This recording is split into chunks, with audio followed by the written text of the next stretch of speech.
São 10 horas e 15 minutos, tempo nublado em São Paulo. A temperatura mínima é de 20 e a máxima de 25 graus. Veja agora os destaques do MAC Notícias de hoje. Startups é a palavra do momento, para quem quer se diferenciar no mercado de trabalho. Quem tem filho com alguma deficiência enfrenta um velho problema: matriculá-lo numa escola com outras crianças ou numa escola especial. O setor informal vai se configurando como uma alternativa à crise que atinge grande parte da população brasileira. Começa a 41ª edição da Mostra Internacional de Cinema de São Paulo. E o futebol? O Corinthians continua como líder absoluto. Estes e outros assuntos você acompanha conosco a partir de agora. O MAC Notícias está começando.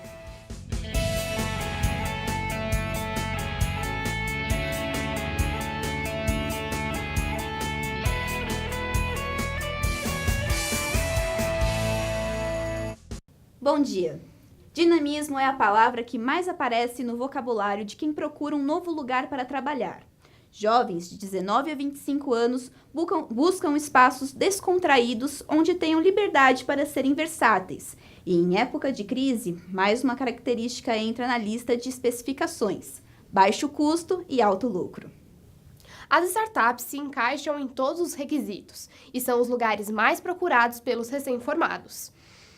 Para entender um pouco mais sobre o assunto, confira a reportagem de Isabela Massucci.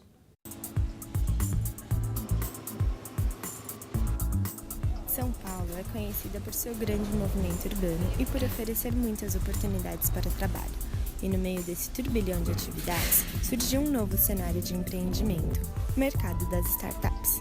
São pequenas empresas que, mesmo em fase de implantação, garantem faturamento. Ideias inovadoras e um cotidiano de incerteza são características desse modelo de empreender.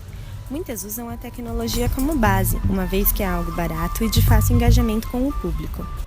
O sistema de entregas é uma ideia inovadora que atrai clientes, e muitas startups nascem a partir de ideias como essa. Com Rodrigo Gurdos, entregar remédios na casa do consumidor foi um diferencial em relação ao mercado tradicional. A empresa Remédio Certo leva os medicamentos necessários do mês para que o cliente não precise ir até a farmácia. Falei com um amigo meu, falei, vamos tentar criar um site que faça alguma coisa fácil. E aí, a partir daí surgiu. Começaram a ter outras pessoas que se interessaram. E de lá para cá a gente passou por um processo de aceleração. Antes a gente era uma drogaria, depois a gente fez parceria com drogarias locais. O número de funcionários também não é grande. Menos de 100 pessoas são responsáveis pelo bom funcionamento da empresa, enquanto possuem multifunções. O ambiente é leve e descontraído, o que estimula a boa convivência, o compartilhamento de tempo e mostra a liberdade para que novas ideias surjam a qualquer instante. Bruna Bellucci trabalha com o marketing da startup, mas também conhece o ambiente das grandes corporações. A diferença entre os dois cotidianos é bastante notável. Muito legal a relação que a gente tem aqui dentro, principalmente com os nossos chefes. Então, apesar deles serem, né, diretores da empresa, eles são muito jovens. Então a gente tem uma super liberdade para sentar, conversar, beber uma cerveja juntos. A nossa festa de final de ano do ano passado foi numa balada. Então, em outras empresas isso nem seria possível, né?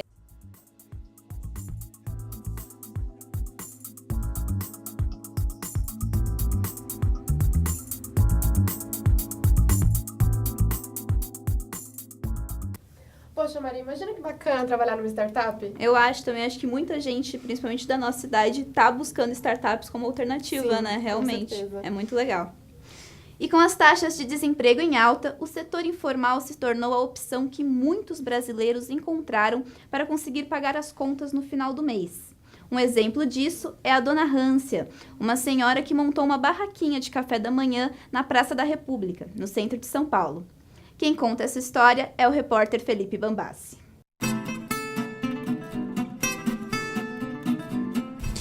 Sair de casa sem tomar café faz parte da rotina de muitos trabalhadores, que precisam se apressar de manhã para chegar ao trabalho. Foi pensando nisso que algumas pessoas resolveram fazer dessa realidade uma forma de ganhar dinheiro. A República é o local de desembarque de centenas de trabalhadores. É um polo comercial da cidade de São Paulo. E é aqui, bem na saída do metrô, que Dona Hância estaciona seu carrinho de café. Dona Hância tem muita estrada.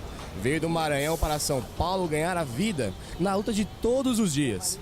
De segunda a segunda, acorda 2 da manhã, prepara café, chocolate quente e pão com presunto e queijo para a sua clientela fiel. Eu trabalho com cafezinho já de 18 anos, moro em São Paulo já há 17 anos, mas é a luta, não tenho ninguém aqui, mas eu tenho que ir à luta. Acordo 2 da manhã e saio para trabalhar 20 para as 4, porque eu fui destruída de uma firma, a firma faleceu.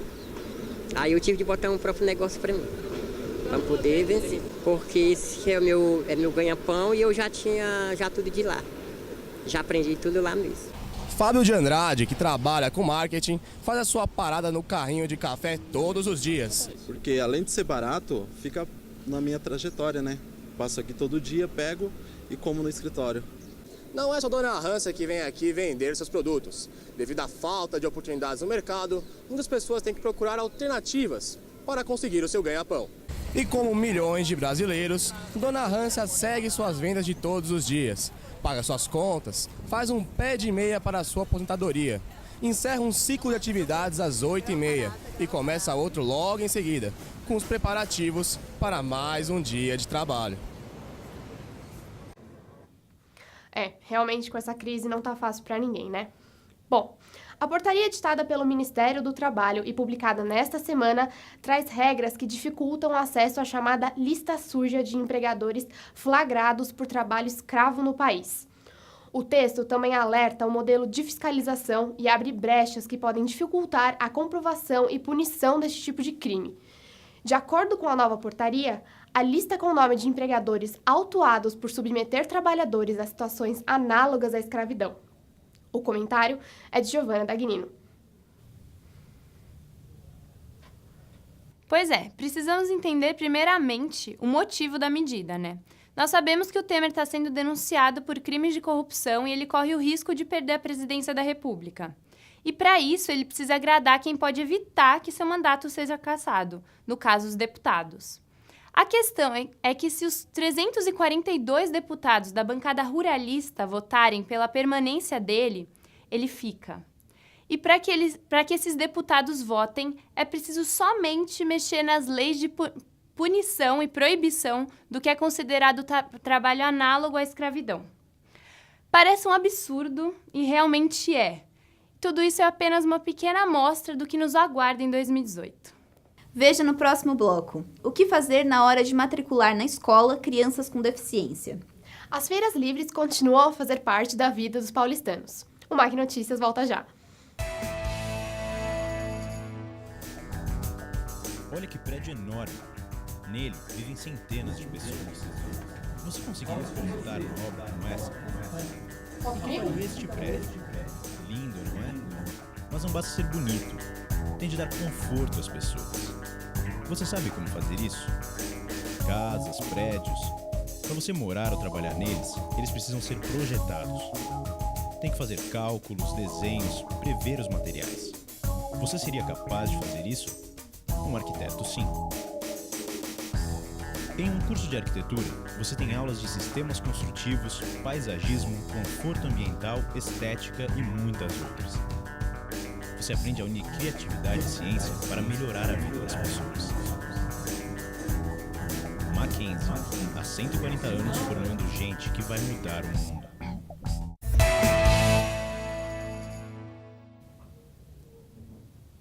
Uma discussão antiga continua a fazer parte da vida de pais que têm filhos com algum tipo de deficiência. Essas crianças são chamadas de crianças especiais. Grande parte das instituições de ensino não tem a infraestrutura para atender às necessidades destes alunos. Para alguns, a saída é recorrer a escolas exclusivas para pessoas com deficiência. Para outros, o correto é colocar a criança junto de outras, sem separação. A repórter Raíssa Andrade mostra que não existe uma regra e que a controvérsia continua a existir. Segundo a última pesquisa feita pelo IBGE, em 2015, 6,2% da população brasileira tem algum tipo de deficiência, seja ela física, visual, auditiva ou intelectual. O governo não obriga e nem especifica onde cada criança pode ou deve estudar. Assim, cabe aos pais decidirem em qual escola acreditam que o filho se encaixa melhor. A A inclusão das crianças deficientes ainda é um desafio para as escolas. Isso acontece pela falta de infraestrutura, como mão de obra e materiais, o que torna o local precário e acaba não sendo o suficiente para atender as crianças com dificuldades. Por isso, alguns pais acabam optando por colocar seus filhos em escolas específicas para atender às suas necessidades. No caso da adolescente Júlia Evangelista, de 15 anos, sua mãe Sandra optou por uma escola estadual, mas não foi fácil tomar a decisão. Nenhuma escola até hoje conseguiu atender às necessidades da sua filha, e ela ainda sofre com problemas de inclusão e não está alfabetizada. O ideal, uma sala de aula de crianças especiais, porque a atenção é maior. Quando uma criança precisa explicar para ela 10 vezes, para as crianças especiais são 100, às vezes até mais. Já Rosana Bignami, mãe da pequena Giovana de 12 anos, portadora da síndrome de Down, tem uma opinião diferente. A professora universitária fez questão de colocar sua filha em uma escola comum, onde ela tem o contato com crianças diferentes dela. Se a gente focar na educação especial, a gente vai abrir uma brecha para que a gente encontre exceções. E a nossa sociedade não pode mais encontrar exceções, somos todos... temos que ter as mesmas oportunidades, é esse o sentido do que eu quero dizer. A diretora da Escola Municipal de Ensino Fundamental, desembargadora Euclides Custódio da Silveira, também acredita que o melhor caminho é estudar em escolas comuns. Aparecida Guedes afirma que é importante para a criança conviver com a diversidade. Você já viu a alegria nos olhos de uma criança quando ela está junto com outras crianças, independente da condição que ela se encontra, seja ele Down, seja ele autista, seja ele cadeirante? Você já viu o brilho nos olhos dessa criança? Não há o que pague, não há o que pague. Isto eu acho que é o principal, esse é o lado mais positivo.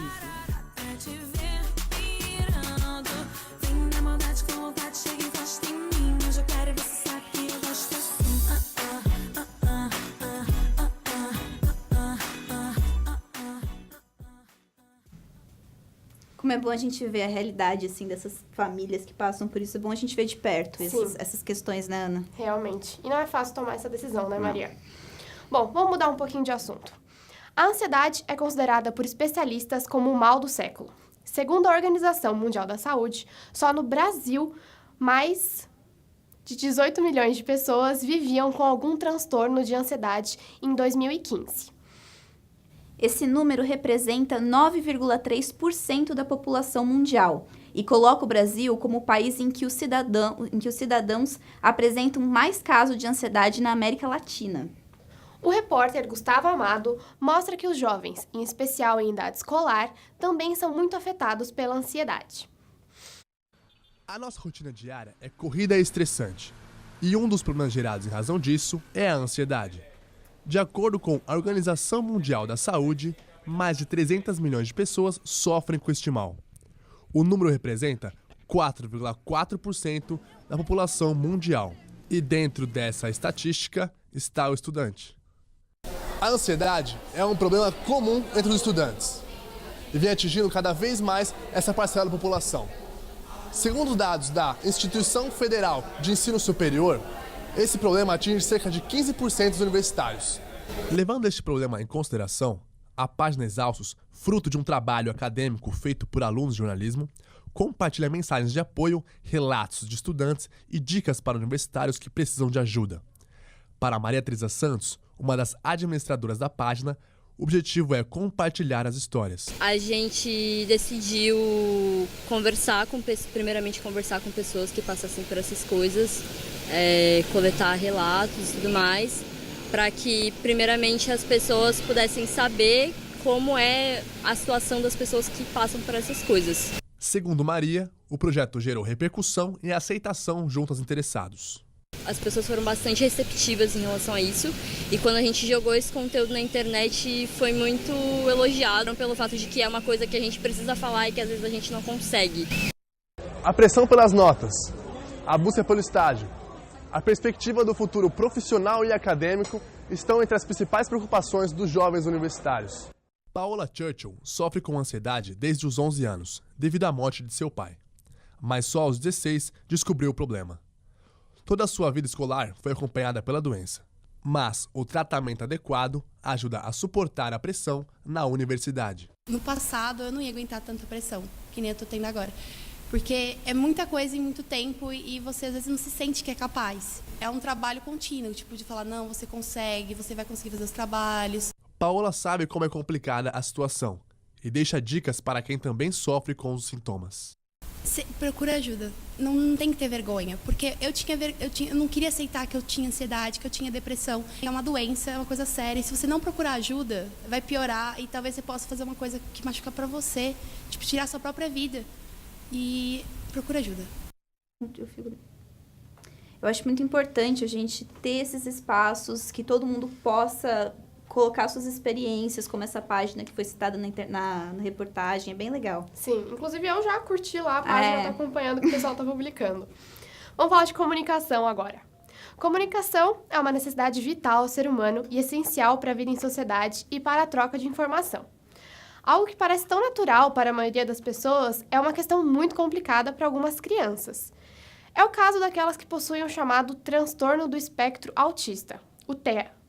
Este é o tema do trabalho de conclusão de curso de Bárbara Ferlini, aluna do curso de jornalismo, que está ao vivo com a Bianca Ninzoli. Bom dia, Ana. Bom dia, Maria. Essa época é muito apreensiva para os estudantes, né? Época de TCC. E é isso, de volta para vocês aí no estúdio, meninas. Volta com você. O plano de desestatização do prefeito de São Paulo, João Dória, está gerando muita discussão. Ele prevê a concessão de espaços públicos como Pacaembu, cemitérios, parques, o mercado municipal e até mesmo o sistema de bilhete único. Acompanhe a reportagem de Felipe Bambassi.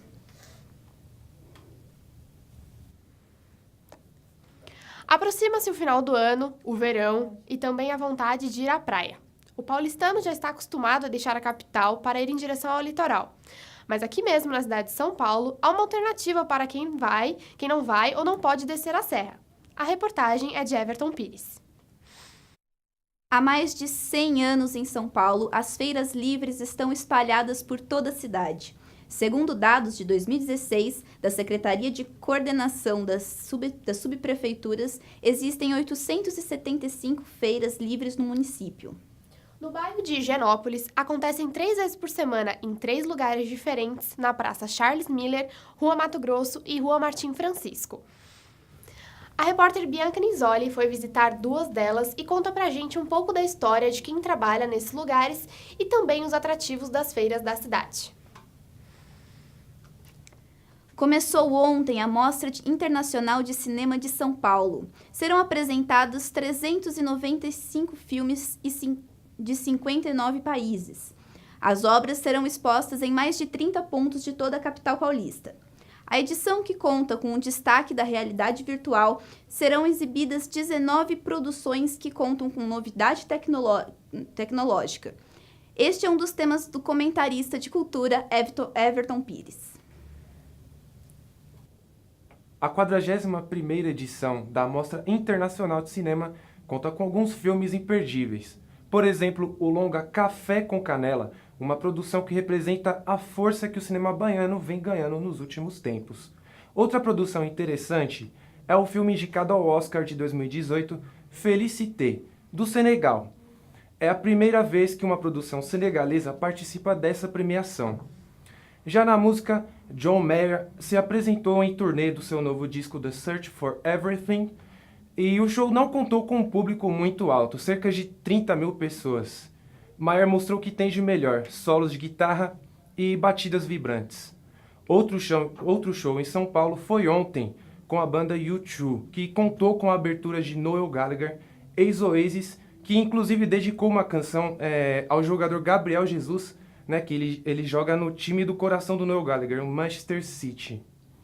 Já o U2 exaltou Cazuza e Renato Russo, além de manter aquele seu famoso discurso de querer mudar o mundo de alguma forma. Veja no próximo bloco. O curso de jornalismo do Mackenzie passa por alterações significativas para o próximo semestre. E vamos saber como está o Campeonato Brasileiro. O Mac Notícias volta já.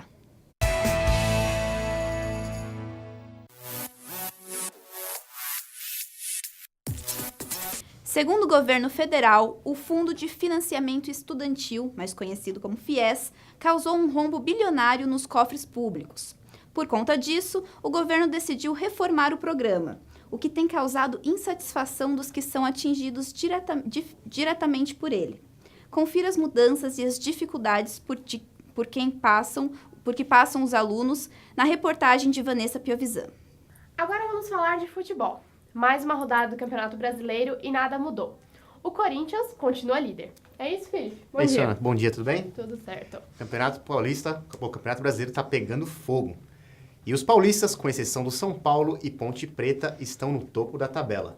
Começando pelo tricolor paulista, o São Paulo perdeu do Fluminense no Maracanã, na quarta-feira, em um confronto direto para as duas equipes na fuga pelo rebaixamento. E a vitória do Fluminense deixou o São Paulo a 2 pontos da degola.